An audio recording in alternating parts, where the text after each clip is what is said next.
오늘 설교 제목이 조금 수상합니다. 2.48의 비밀, 그렇게 되어 있는데, 어떤 분은 이거를 2대 48 혹은 2장 48절 이렇게 읽으시는 분도 계십니다. 제목을 한번 따라해 주시기 바랍니다. 2대 48의 비밀. 감이 오시는 분도 있고 또 약간 옳듯 말듯한 분도 계실 텐데, 이 설교의 앞부분을 조금만 들어보시면 이해가 되실 것입니다. 여러분, 66권으로 이루어진 이 성경 전체의 내용을 간단하게 두 단어로 요약해 보라고 한다면 여러분들 어떻게 하시겠습니까? 줄이고 또 줄이고 압축하고 또 압축하면 그 한 단어는 창조, 또 한 단어는 구원이라고 말할 수 있습니다. 한번 따라해 주십시오. 창조, 구원. 간단하죠? 구원이라고 하는 것은 다른 말로는 재창조라고도 말할 수 있습니다. 하나님께서 원래 창조하신 세상이 있었는데 거기에 좀 문제가 생겼기 때문에 하나님께서는 새 일을 행하셔야만 했습니다. 그것을 가리켜 우리는 구원이라고 말하는 것입니다.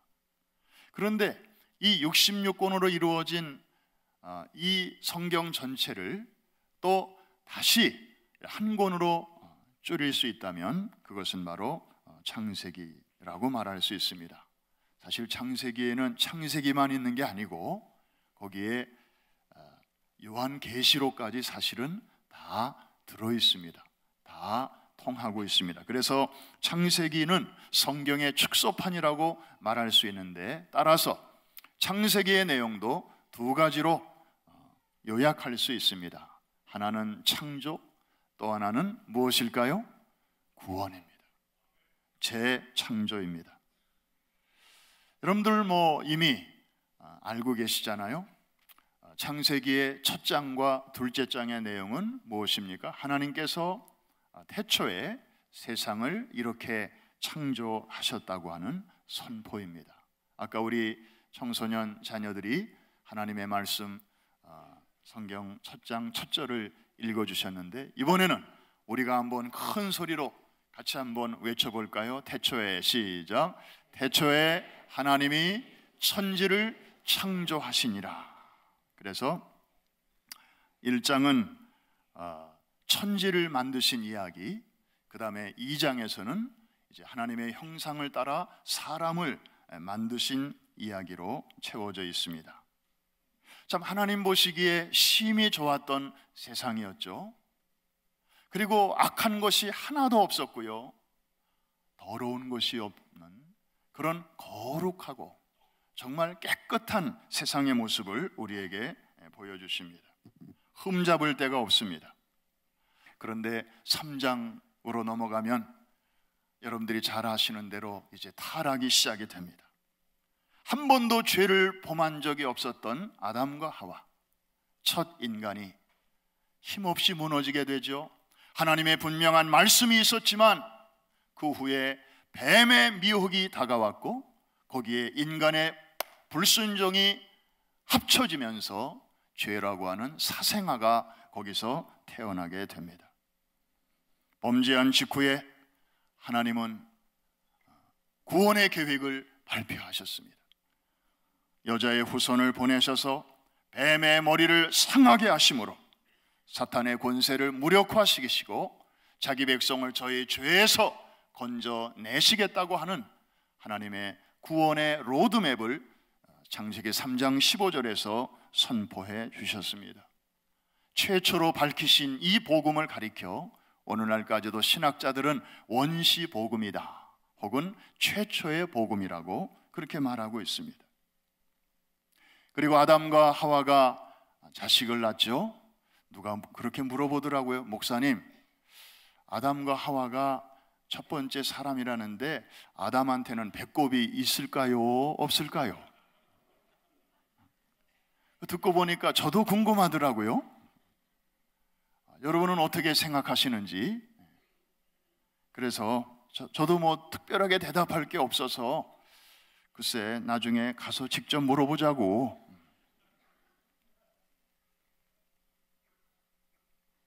그런데 아담과 하와 사이에 태어난 자녀들이 있었죠. 카인과 아벨. 이들에게는 분명히 배꼽이 있었을까요? 없었을까요? 그건 있었을 거예요. 정상적인 출산의 과정을 통해서 태어났기 때문에. 그런데요, 얼마나 이뻤겠습니까? 최초의 베이비 아닙니까? 카인과 아벨. 요즘 막 태어난 애들 봐도 그렇게 이쁜데, 여러 형제들에 이어서 그 다음에 태어난 애도 그렇게 이쁜데, 인류 역사상 전에도 없었고 정말 최초의 갓난아이가 태어났으니 얼마나 사랑스러웠겠습니까? 그런데 이게 웬일입니까? 이 카인과 아벨, 자라면서 서로 시기와 질투, 미움, 이런 것들이 찾아오게 되었습니다. 결국에 미움은 살인으로 이어졌습니다. 자기 동생을 죽여놓고 싹 파묻어 놓고 하나님이 질문하십니다. 카인아, 내 아우가 어디 있느냐? 그럴 때 사실 카인이 그때 정직하게, 솔직하게 자신의 잘못과 실수를 인정했더라면 아마 창세기의 스토리는 또 다른 방향으로 갔을지도 몰라요. 그런데 카인이 뭐라고 말하죠? 내가 내 아우를 지키는 자니까? Am I my brother's keeper? 너무나 천연덕스럽게, 마치 남의 일인 것처럼 자기가 저질러 놓고도 그것을 그렇게 거리를 두고 있는 그런, 정말 창세기 1장과 2장과는 너무 분위기가 다른 그런 모습을 보게 됩니다. 많은 문학가들은 그래서 이런 인간의 본연 깊숙이 잠재하고 있는 철저한 이 죄성, 이런 것을 파헤치면서 카인의 후예, 이런 소설도 쓰고요, 그 다음에 에덴의 동쪽 이런 영화도 만들고, 그래서 여기서부터 많은 작품들이 또 나오게 됩니다. 그러다가 노아의 홍수 사건은 그야말로 그 당시 사람들이 보여줄 수 있는 죄악의 극치를 우리에게 보여줍니다. 하나님은 물로 심판하셨죠. 판을 새로 짜셨습니다. 사람 지으신 것을 후회하셨다고 했습니다. 심판 후에 사람으로서는 노아의 8 식구가 이제 아라랏산 거기에서 두 발을 땅에 딛고 새로운 인류의 역사가 시작이 되었죠. 새로운 땅에서 이제 새로운 인류가 번성하기 시작했습니다. 그 당시에는 얼마나 여호와를 경외했겠습니까? 정말 보이지 않는 하나님을 보는 것 같이 하면서 저들은 두렵고 떨리는 마음으로 하루하루 1분 1초를 그렇게 살았을 것입니다. 그런데 시간이 흐르면서 사람들은 점점 하나님을 멀리하기 시작했습니다. 제너레이션 투 제너레이션, 이게 세대가 흘러가면서 신앙이 좀 잘 이렇게 물려져야 될 텐데, 그 당시에는 그렇게 부모들이 잘 못했던 것 같습니다. 한 세대에 걸러가면서 신앙이 더 약해지고 또 한 세대에 지나가면서 더 약해지고, 그래서 다음 세대가 조금 지나니까 다른 세대가 되어버리고 말았습니다. 결국에 그런 후손들이 모여서 나중에 궁리를 하는데 커다란 탑을 쌓자, 그리고 높은 그 대를 쌓자, 얘기를 듣자 하니 하나님이라고 하는 신이 오래전에 우리 조상들을 물로 심판했다고 하더라. 그 하나님이 언제 또 그런 일을 할지 모르니 그때를 대비해서 우리 힘을 모으자. 흩어지면 죽고 뭉치면 산다. 어려서 많이 듣도 보던 말 같은데, 그래서 이 사람들은 어디서도 그것을 볼 수 있도록 높은 탑을 쌓기로 하고, 그리고 높은 성을 쌓기로 한 것이 바로 바벨탑이었습니다. 그 당시 인류 최대의 토목공사였습니다. 하나님이 기뻐하실 리 없죠?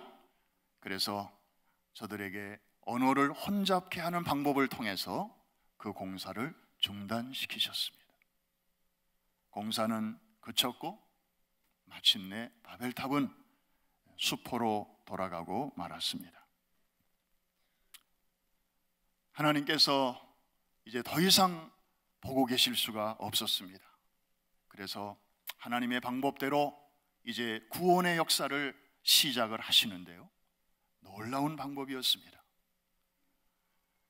지금의 이스라엘 땅에서 수천 킬로 떨어진 지금의 저 이라크 땅쯤 갈대아 우르라고 하는 곳에 살고 있던 아브라함이라고 하는 한 사람을 불러내십니다. 정말 가나안 땅, 여기와는 너무 상관이 없는 그런 저 낯선 곳에 살고 있는 그런 아브라함. 그가 뭐 특별히 그 시대의 의인이었던 것도 아닌데, 그의 이력서를 보니까 그의 아버지는 우상 제조업자였습니다.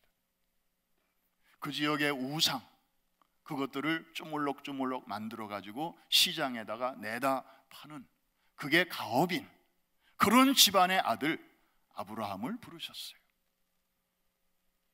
아브라함은 일단 순종했죠. 그래서 떠나라는 말씀을 듣고 어디로 가야 하는지 데스티네이션도 모른 채 그냥 순종했습니다. 그거 대단한 거잖아요. 그런데 순종하려면 제대로 해야죠. 오다가 중간에서 멈췄어요. 하란이라고 하는 곳에서 한동안 거기서 죽치고 삽니다. 언제까지? 연로하신 자기 아버지가 돌아가실 때까지.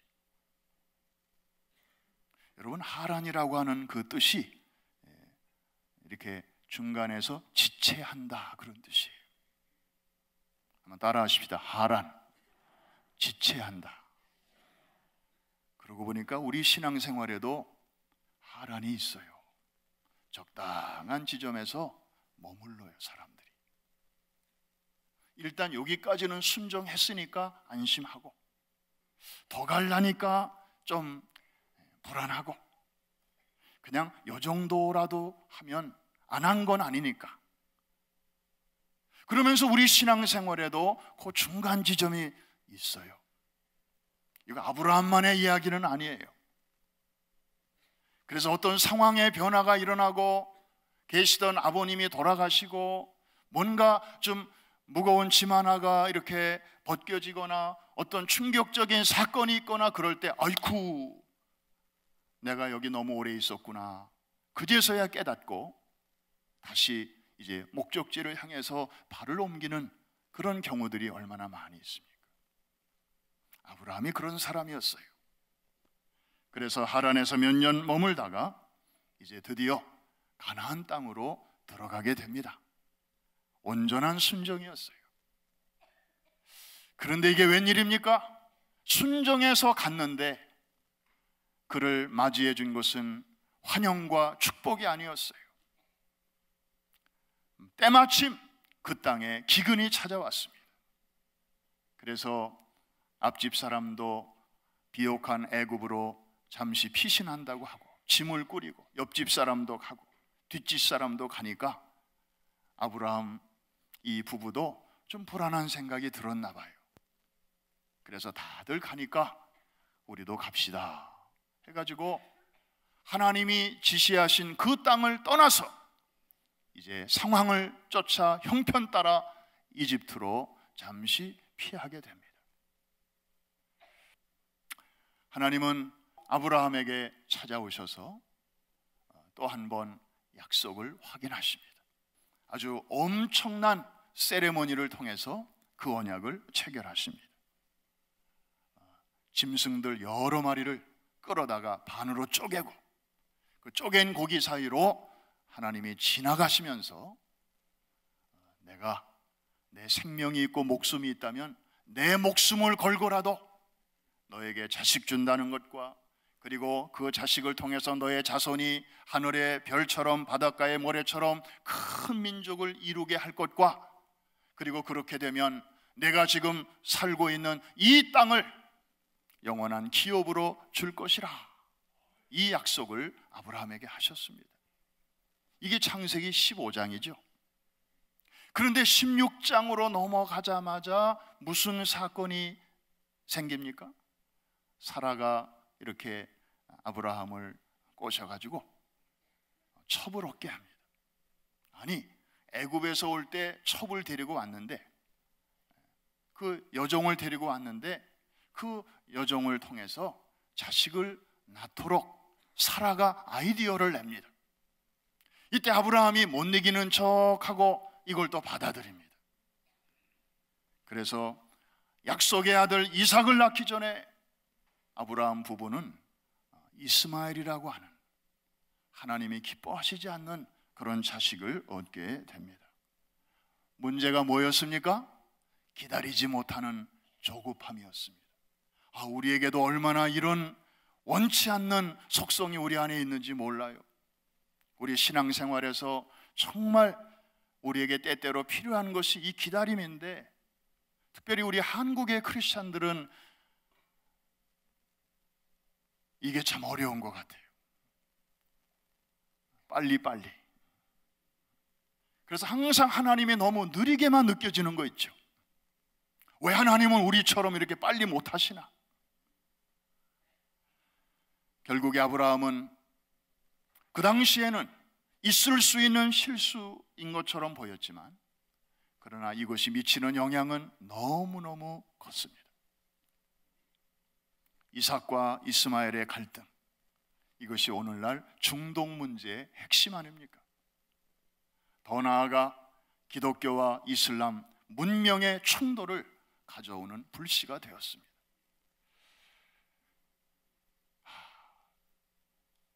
웨이팅 타임이 때로는 우리에게 필요한데, 우리는 종종 이것을 웨이스팅 타임으로 오해합니다. 야, 언제까지 기다려? 그럴 바에는 차라리 그냥 내 식대로 하자. 이러면서 우리가 저지르는 실수가 얼마나 많은지 모릅니다. 이거 그 사람들만의 이야기 아니에요. 그 사람들은 거울이고, 그 거울 앞에 서보면 우리의 모습이 보입니다. 이삭은 이렇게 자녀 때문에 고민이 많았습니다. 쌍둥이가 태어났는데 편애가 시작이 됩니다. 아버지는 큰 아들을, 엄마는 작은 아들을 또 편애합니다. 그러면서 이것이 급기야 나중에 큰 문제로 번지게 되죠. 이삭의 나이 들어 눈이 어두워지게 되었을 때 이 엄마와 작은 아들이 짜고 이제 아버지를 속여서 축복권을 따내게 됩니다. 그 일로 인해서 둘째 아들은 이제 형의 낯을 피하여 집을 떠나게 되었고, 이 나이 들은 아버지는 그 이후 20년 동안을 그 둘째 아들을 보지 못하게 됩니다. 다행스럽게도 이 야곱이 20년 만에 고향으로 돌아온 후에 아버지는 눈을 감게 되죠. 180세의 나이로 세상을 떠나게 됩니다. 서로 화해하는 모습을 보고 해피엔딩을 보고 눈을 감기는 감습니다마는, 그 행복해야 할 노년의 삶의 그 20년이라는 한 토막, 자식이라고는 쌍둥이 두 아들밖에 없는데 그 중에 하나들의 모습을 20년 동안 보지 못하고 살아가게 되었습니다. 야곱, 참 셈이 많고 지기 싫어하는 성격이었습니다. 그래서 이 야곱이라고 하는 말 자체가 발꿈치를 잡았다, 자기보다 약간 먼저 나가는 형한테 지기 싫어서 발꿈치를 잡았던, 그러면서 세상에 나왔던 이 야곱이었기에 이름을 그렇게 지었던 것 같습니다. 야반 도주했고 외삼촌의 집에서 20년 동안 정말 자기 스스로의 표현에 의하면 험악한 세월을 보내게 되었습니다. 그러면서 보통은 아내가 1명 내지 2명 정도였는데 야곱은 여복이 많아서 2명의 아내와 플러스 2명의 첩을 얻게 됩니다. 여인들의 암투가 자연 대단했던 것 같습니다. 언니 동생 사이에도 남편의 사랑을 좀 더 많이 얻기 위해서 여러 가지 음모와 그리고 수작들이 벌어지게 됩니다. 아마 성경에서 여러분들이 합한채라고 하는 그런 독특한 식물을 발견하게 되는 대목이 바로 그 대목입니다. 합한채는 요즘 말로 번역하면 바이아그라.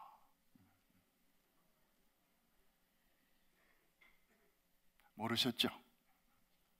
그러니까 이미 그 시대에 그런 그 약을 먹으면서 그렇게 쾌락을 즐기고 자식을 낳고 그랬었어요. 4명의 여인에게서 12명의 아들과 1명의 딸을 낳습니다.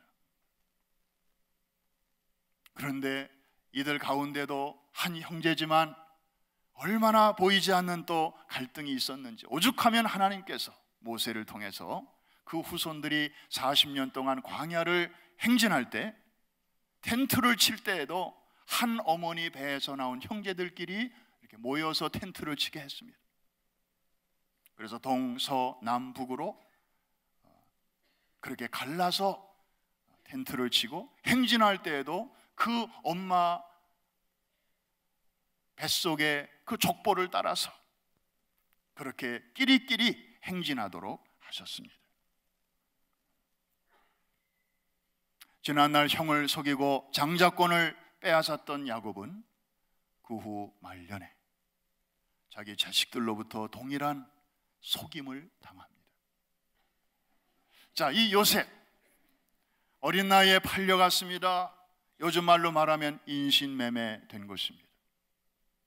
그것도 모르는 사람에게가 아니라 자기 가족에게서. 그 어린 마음에 얼마나 큰 상처가 되었겠습니까? 열심히 일했습니다. 가족이 그리울 때마다 섬기는 집안의 어른들을 가족이라고 생각하고 요령 피우지 않고 열심히 일했습니다. 인정받았습니다. 그런데 어느 날 그에게 어려운 일이 닥칩니다. 누명을 쓰고 감옥에 가게 됩니다. 그런데 사실 하나님께서는 그런 어려운 일들을 통해서 하나님이 하시고자 하시는 그 일을 차근차근 진행하고 계셨습니다. 높은 관리들의 꿈을 해몽해 주었습니다. 그래서 자기의 석방도 늘 기대하고 있었는데 그날은 오지 않았습니다.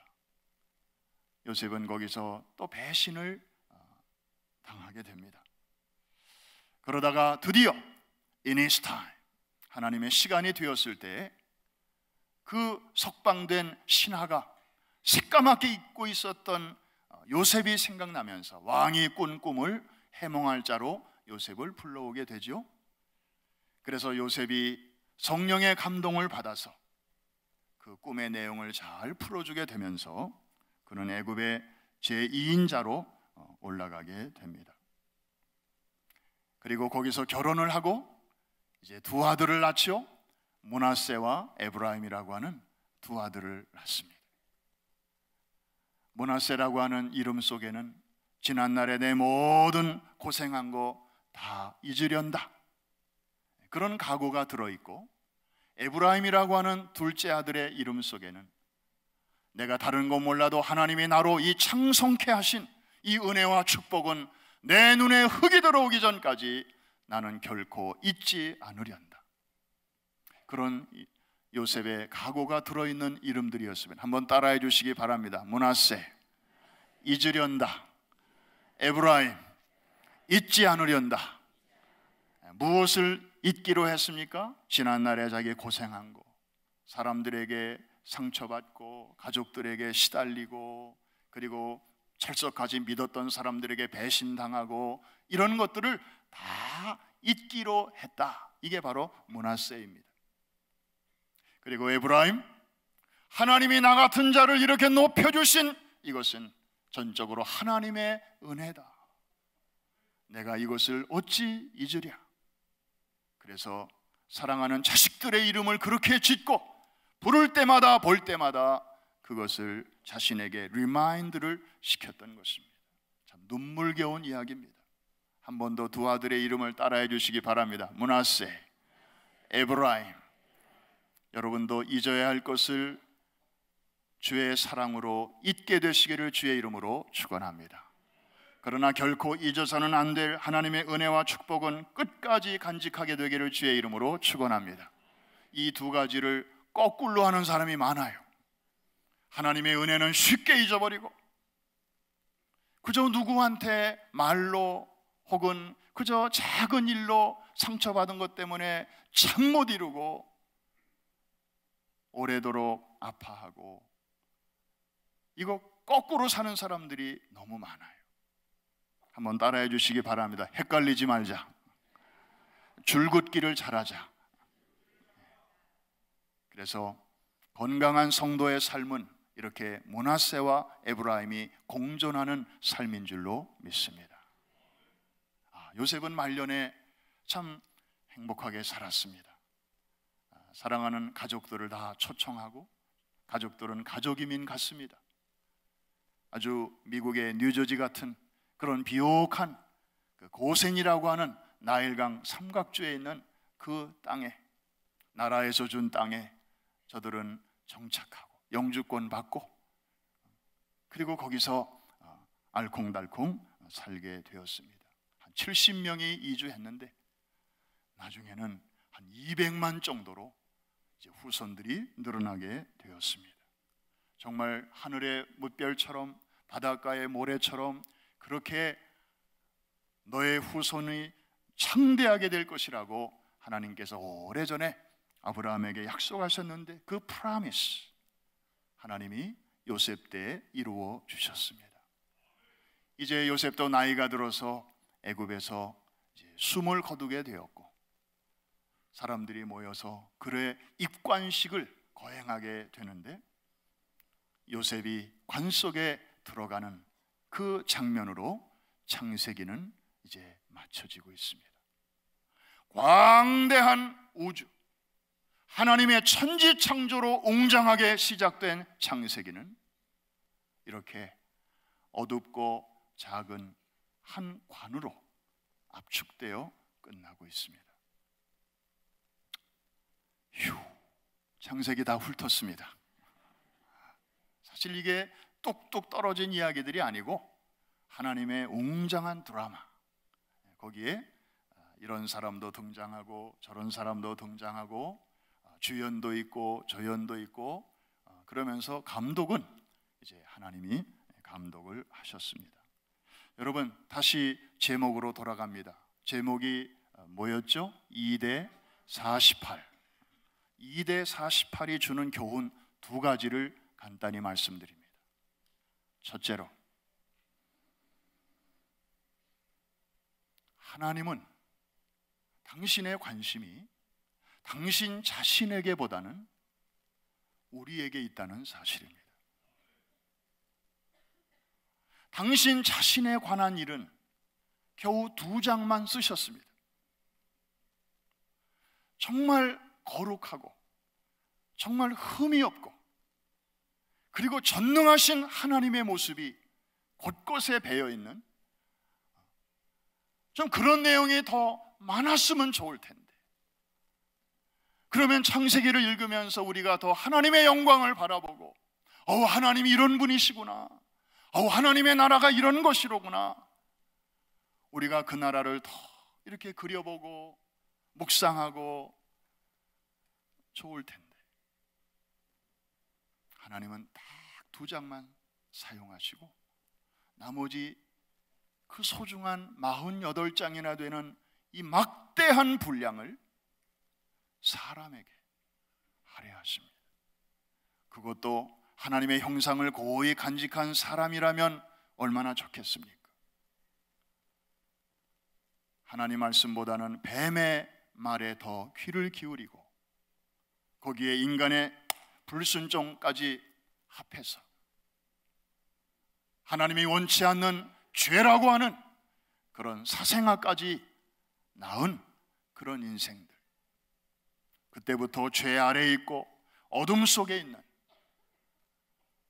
정말 하나님이 기뻐하시는 것은 싫어하고 하나님이 싫어하시는 것은 기뻐하는 정반대길로 나가려고 하는 그런 인생들 가운데로 찾아오셨어.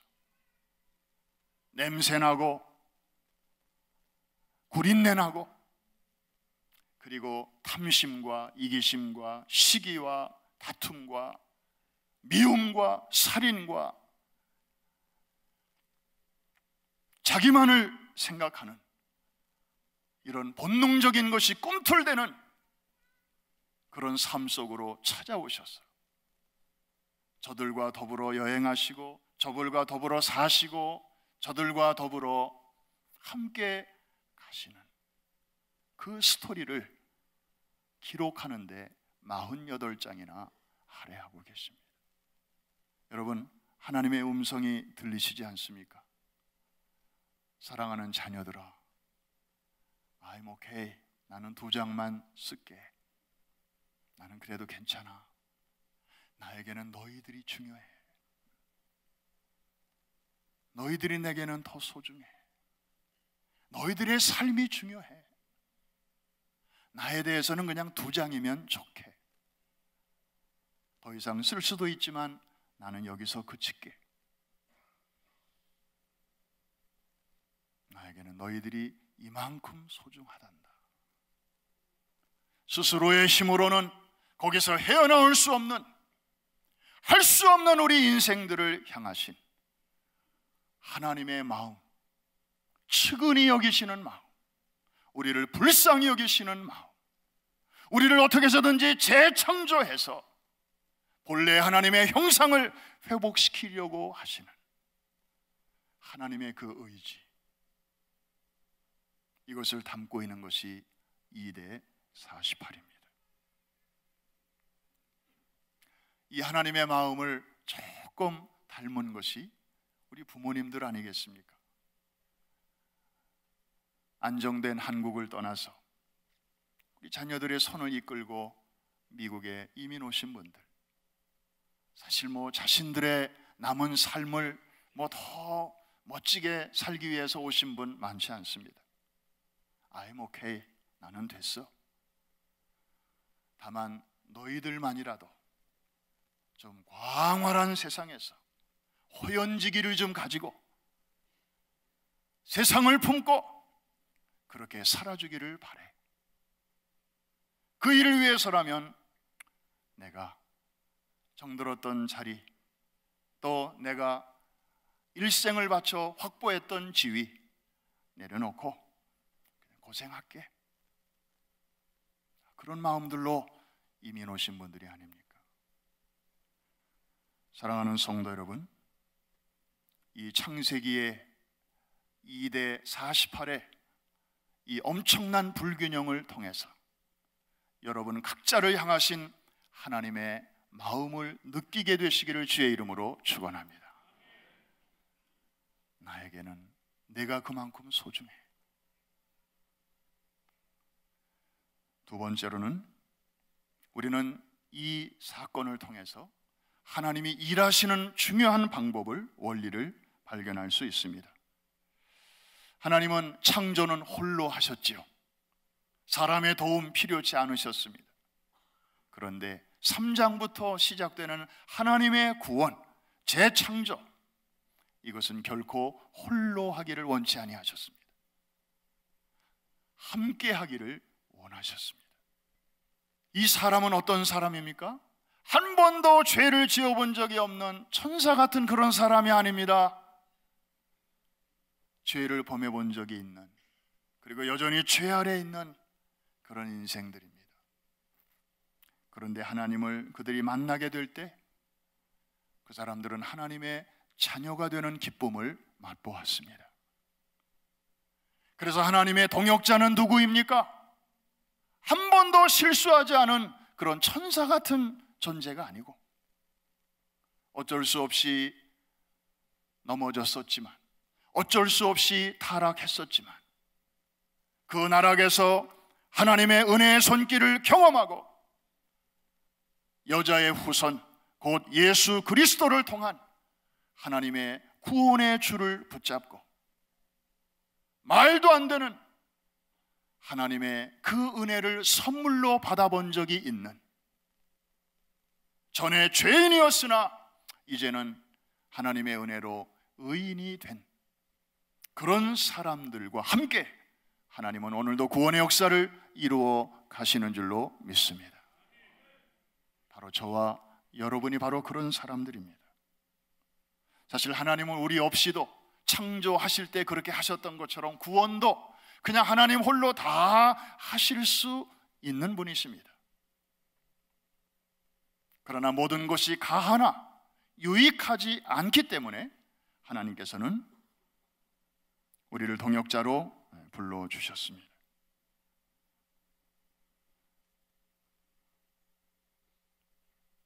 하나님은 홀로 일하시는 것을 별로 안 좋아하시는 분 같습니다. 그래서 창세기에 보니까 하나님이 일하실 때 항상 같이 하셨더라고요. 성부와 성자와 성령님이 함께 일하셨습니다. 사람이 독처하는 것이 좋지 못하니, 그 다음에 한번 따라해 주시기 바랍니다. 우리가 우리 형상을 따라 사람을 만들자. 내가 나의 형상대로 사람을 만들어야지 이렇게 말씀하신 게 아니고, 우리가 우리의 형상을 따라 사람을 만들자. 범죄한 우리를 재창조하실 때에도 성부와 성자와 성령은 늘 함께 일하십니다. 에베소서 1장을 보니까 성부 하나님은 우리의 구원을 계획하시고, 성자 예수님은 하나님의 계획에 따라 이 땅에 오셔서 하나님이 택하신 자들을 당신의 피로 씻어서 건져주시고, 그리고 성령 하나님은 성부께서 계획하시고 성자께서 피로 건져주신 그 영혼에 성령의 불을, 도장을 찍으셔서 인쳐주셔서 너는 내 것이다, 하나님의 구원 계획을 확증하여 주십니다. 할렐루야. 그래서 우리의 구원은 얇은 줄로 된 것이 아니고, 성부 하나님이 일하시고 성자 예수님이 동원되시고 성령 하나님까지 더불어 역사하시는 삼겹줄로 단단히 묶어진 구원인 줄로 믿습니다. 오늘 전도서에도 그 말씀이 있습니다. 혼자서는 넘어지고 두 사람이면 겨우 감당할 수 있지만, 한번 따라해 주시기 바랍니다. 삼겹줄은 쉽게 끊어지지 아니하느니라. 그러므로 여러분들의 지금 서 있는 구원이라고 하는 이 파운데이션은 일반 건물과 같은 허술한 기초 위에 된 것이 아니고, 영원히 변치 아니하시는 성부 하나님의 계획과, 그리고 성자 예수 그리스도의 보혈의 은혜와, 그리고 성령 하나님의 인치심, 이 세 가지가 합력해서 여러분이 그 구원의 파운데이션 위에 서 있기 때문에 아무도 흔들 수 없는 확실한 구원이 되는 줄로 믿습니다. 환경이 혹은 사탄의 속삭임이 여러분들의 구원을 흔들려고 할지라도 그때 담대히 선포하십시오. 너는 나의 구원을 가져갈 수 없다. 너는 나의 구원을 흔들 수 없다. 내가 삼위일체 하나님보다 더 능력이 크다면 모를까? 우리 하나님이 모든 신 중에 뛰어난 신이시므로 나의 구원을 감히 해할 자 없는 줄로 믿습니다. 이 구원의 확신을 가지고 우리 주님과 함께 더불어 동역하시고 승리하는 우리 모두가 될 수 있기를 바랍니다. 토저의 말처럼 주여, 녹슬어서 못쓰게 되어 버려지기보다는 계속 쓰임받아 닳아 없어지는 편을 택하겠나이다. 이런 마음으로 하나님이 여러분에게 줄로 재어주신 그 지역에서 귀하게 쓰임받으시는 우리 모두가 될 수 있기를 주의 이름으로 축원합니다. 기도하겠습니다.